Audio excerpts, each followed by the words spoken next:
टोना अलग है, टोटका अलग है, जानिए क्या अंतर है दोनों में। टोना बहुत अलग है टोटके से, जानिए कैसे। अक्सर लोग टोने और टोटके को एक समझने की भूल कर बैठते हैं, जबकि दोनों में बहुत ज्यादा अंतर है। आइए जानते हैं कि टोने और टोटके में क्या फर्क है। टोने और टोटके के बीच भ्रम और सत्य तथा वास्तविक अंतर की बात करेंगे, क्योंकि आज भी लोग इन दोनों ही रूपों की वास्तविकता से अनभिज्ञ हैं और जाने अनजाने इन दोनों को एक ही बात समझते हैं। वास्तव में टोने और टोटके के बीच पहला और स्पष्ट अंतर है कि टोना केवल बुरा करने के उद्देश्य से किया जाता है, जबकि टोटका किसी अच्छे काम को साधने के उद्देश्य से। यानी टोना साध्य को पाने का गलत तरीका है और टोटका साध्य को हासिल करने का पवित्र तरीका है। टोने का प्रमुख लक्ष्य शत्रु हानि है, जो किसी भी दुश्मन के लिए आजमाया जाता है। यानी एक ऐसा संकल्प जो किसी की हानि की कामना से की जाए और उसके लिए कुछ पूर्व निश्चित रीति अपनाई जाए ताकि भौतिक या आध्यात्मिक तौर से लक्षित व्यक्ति का नुकसान हो जाए।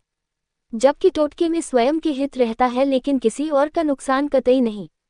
यहाँ किसी के लिए बुरा नहीं सोचा जाता, सिर्फ अपने लिए अच्छा सोचा जाता है।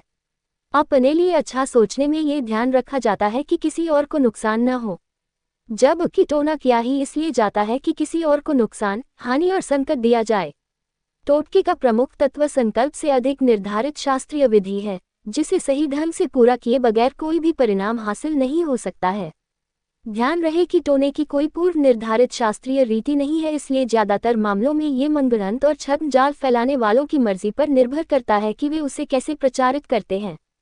जबकि टोटका अधिकांश मामलों में पूरी तरह विधि विधान पर आधारित है और इसके काम करने की गारंटी तभी मानी जा सकती है जबकि विशुद्ध तरीके से उल्लिखित विधान का पालन किया जाए।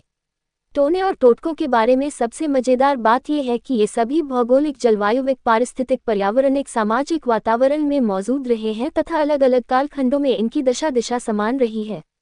मुश्किल केवल ये है कि यदि इन्हें अफ्रीका के आदिवासी कबीलाई समाज में आजमाया जाता है तो भाषाई व सांस्कृतिक स्तर पर ये एशियाई देशों में अपनाए जाने वाले तरीकों से भिन्न होते हैं।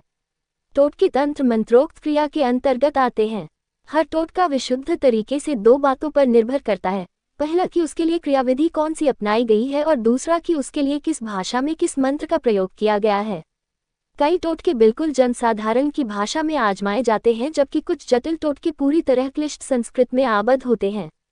हालांकि इनके विषय में सामान्य धारणा ये है कि इन पर भाषाई क्लिष्टता का कोई असर नहीं होता, वरन उस क्रियाविधि का इनके सफलीभूत होने में ज्यादा महत्व है जिनकी सहायता से इनका आयोजन किया जाता है।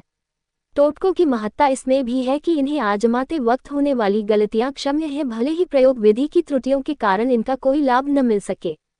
लेकिन टोने अगर गलत हो जाए तो वह करने वाले पर पलटवार भी कर सकते हैं, यानी जो स्थिति अपने दुश्मन की चाह रहे हैं वह स्वयं आपकी भी हो सकती है अगर सावधानियां नहीं रखी। अपने माँ बाप से प्यार करते हो तो लाइक, कमेंट, सब्सक्राइब और 3 लोगों को शेयर जरूर करना।